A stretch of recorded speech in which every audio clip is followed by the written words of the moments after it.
Hello everyone, welcome to Chemistry Academy. So in our community poll, most of the student has voted for problem and its discussion. तो हम आप लोगों के बीच में लेके आए हैं जेई मेंस प्रॉब्लम सीरीज। हम पूरी कोशिश करेंगे कि हमारे सिलेक्शन ऑफ प्रॉब्लम इस तरीके का हो कि आपके सारे टॉपिक्स अच्छे से कवर हो जाएं और उनके आसपास की थ्योरी भी हम क्वेश्चन के अलाउंग डिस्कस करते हुए चले। लेकिन आप YouTube के एल्गोरिदम को हमसे बेहतर जानते हैं, है ना?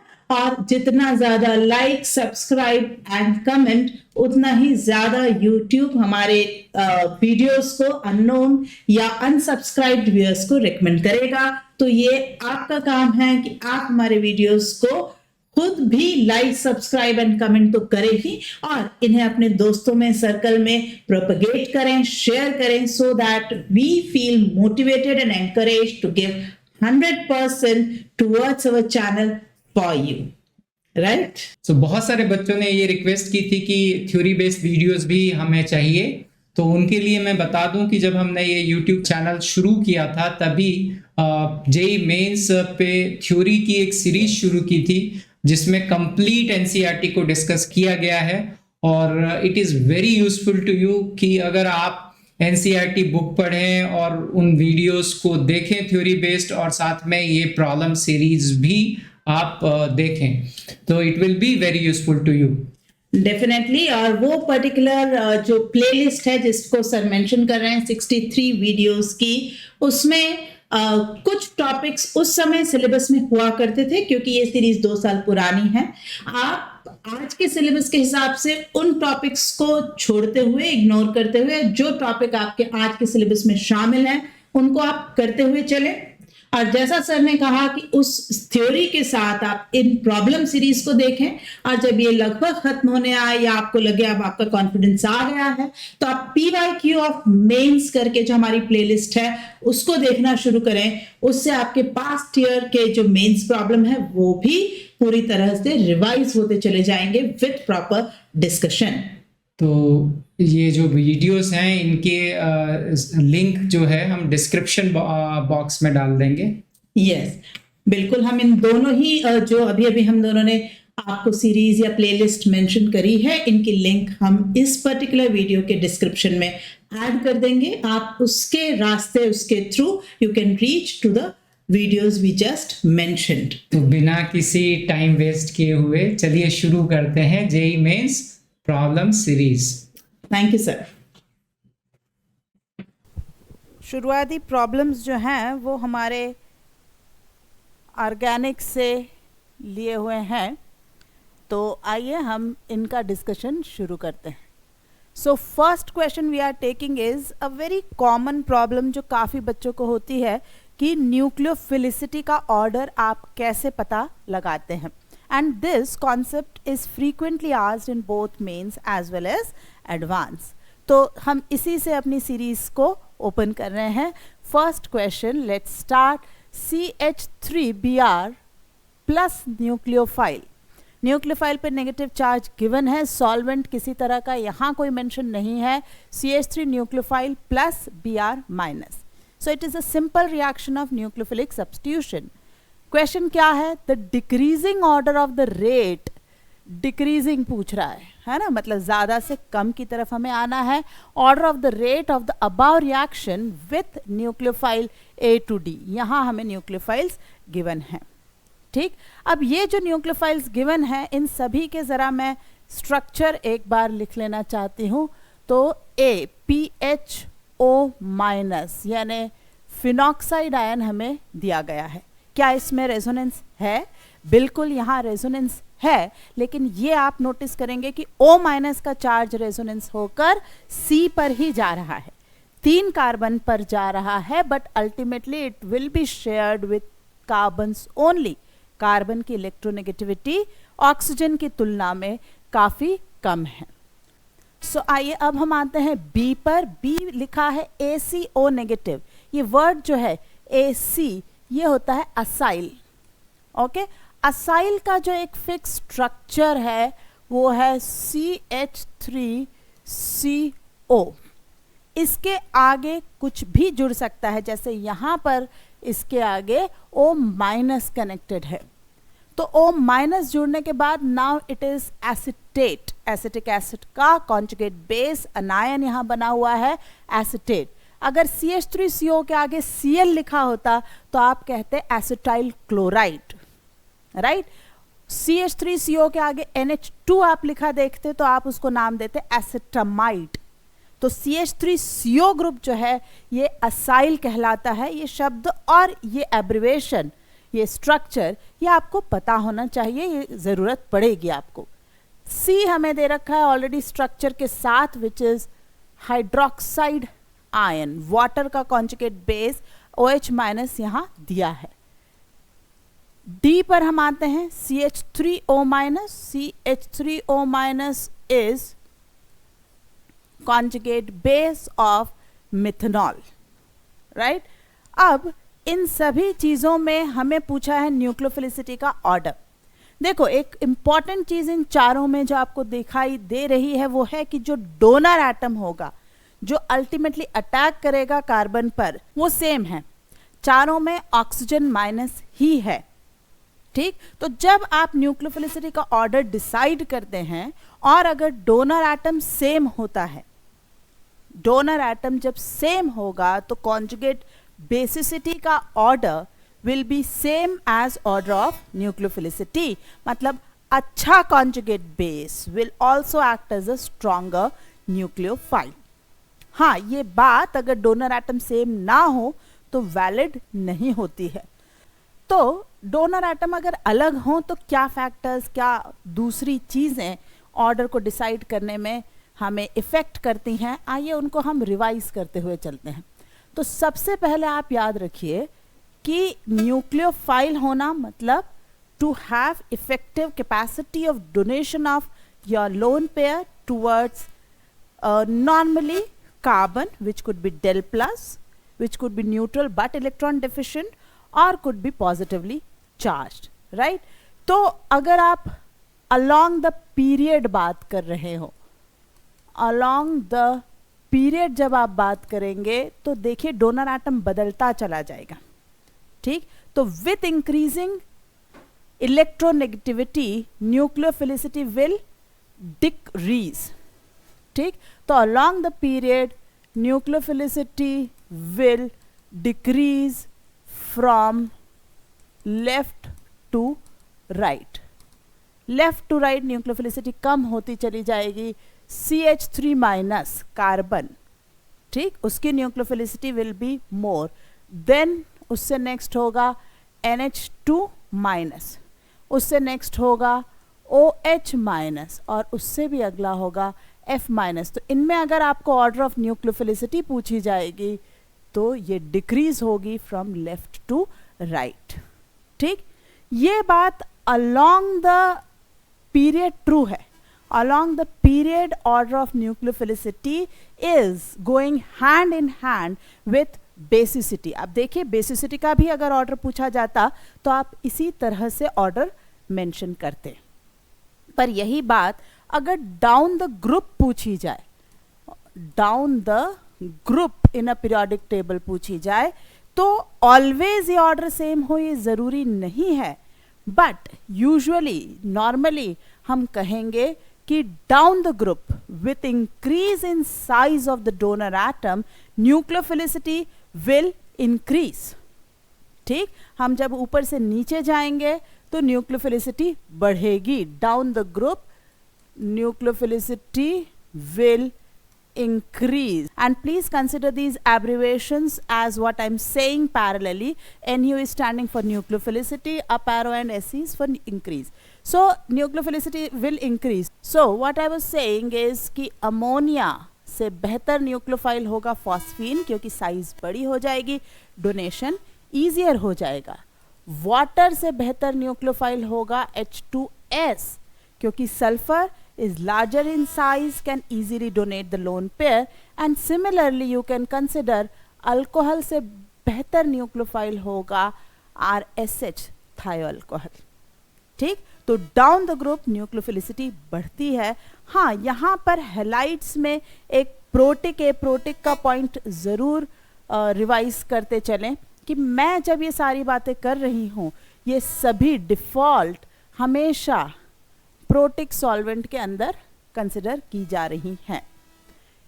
एप्रोटिक में पर्टिकुलरली क्योंकि हैलोजेंस के लिए पूछा जाता है तो मैं हैलोजेंस पर ही अपने आप को लिमिट करती हूँ, सारों का डिस्कशन नहीं करूँ, fluoride, chloride, bromide and iodide.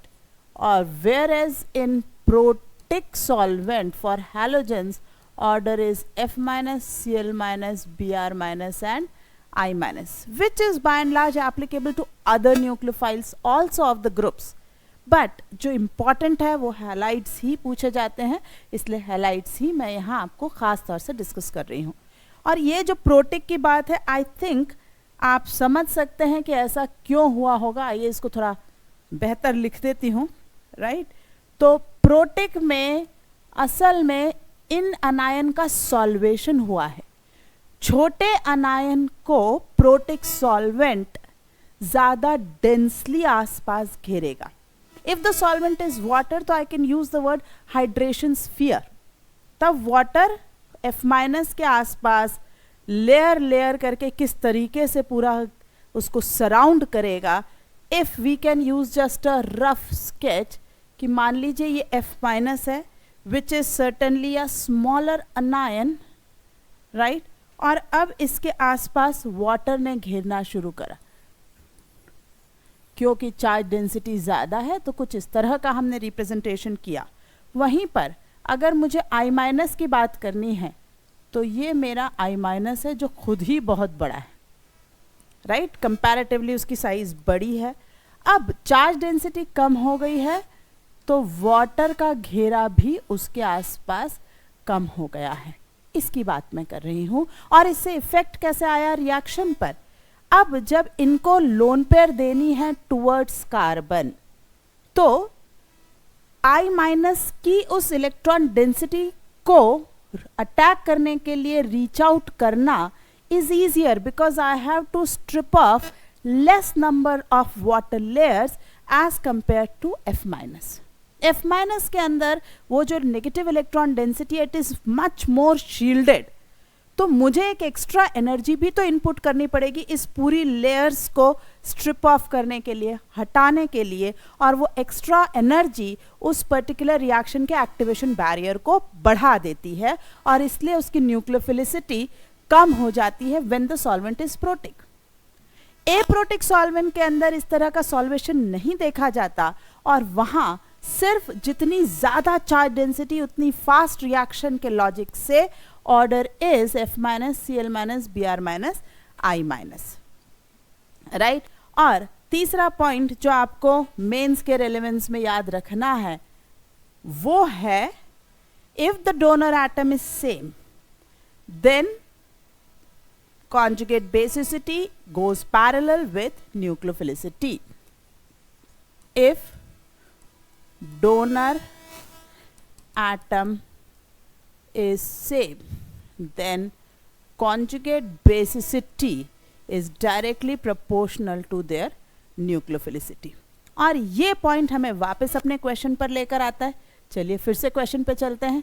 ये जो मैंने बेस लिखे हैं इनके कॉन्जुगेट एसिड्स क्या हैं? Phenol, acetic acid, water and methanol. यहाँ आप वो जो थोड़ा सा एक एक्सेप्शन है मार्जिनल कि methanol is slightly stronger acid than water, वो यूज़ नहीं होता और वो यूजुअली मेंस में इस्तेमाल किया भी नहीं जाता है, राइट।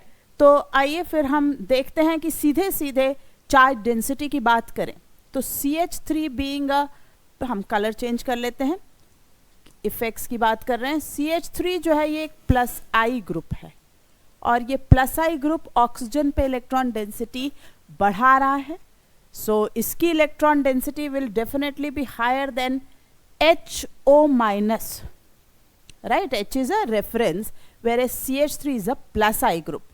वहीं पर A और B में आपको रेजोनेंस देखने को मिल रहा है ये इस तरह का, तो इन दोनों की इलेक्ट्रॉन डेंसिटी C और D की कंपैरिजन में काफ़ी डिक्रीज्ड होगी न्यूक्लियोफिलिसिटी भी डिक्रीज्ड होगी। तो वन पॉइंट इज क्लियर कि D has to be better than C. ठीक, हमने अभी डिस्कस कर लिया, प्लस आई है, रेफरेंस है। अब ए और बी का भी डिस्कशन किया जाए। अगर आप नंबर ऑफ रेजोनेटिंग स्ट्रक्चर्स से अप्रोच करेंगे तो यू विल गेट कंफ्यूज्ड कि बी में तो 2 ही रेजोनेटिंग स्ट्रक्चर हैं, सो यहां electron delocalisation is lesser than in phenoxide, which is very incorrect. ये बिल्कुल गलत अप्रोच होगी, because number of resonating structures affect the stability only when the contributing atoms and the structures in the resonating structures of the two comparable molecules are identical.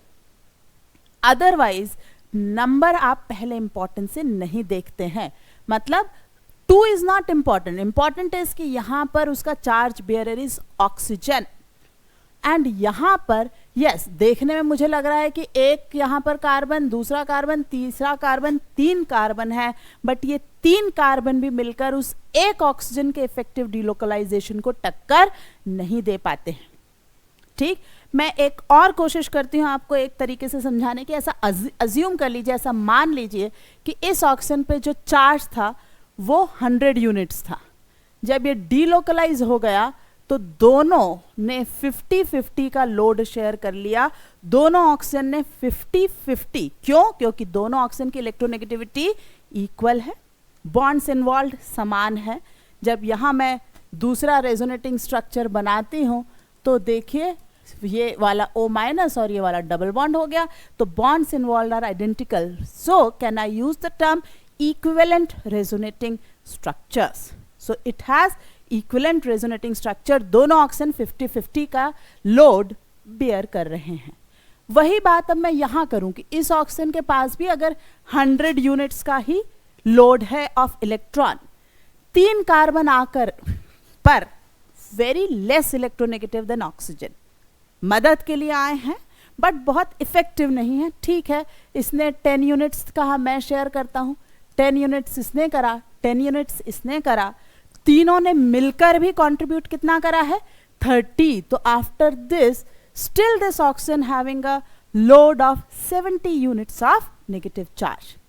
तो number important नहीं है, आपके कितने दोस्त हैं ये जरूरी नहीं है, आपके अच्छे समय में 50 लोग आपके पीछे चल रहे हैं ये जरूरी नहीं है, लेकिन क्या आपके पास वो एक अच्छा दोस्त है जो आपके लोड को बराबर बेयर कर सकता है?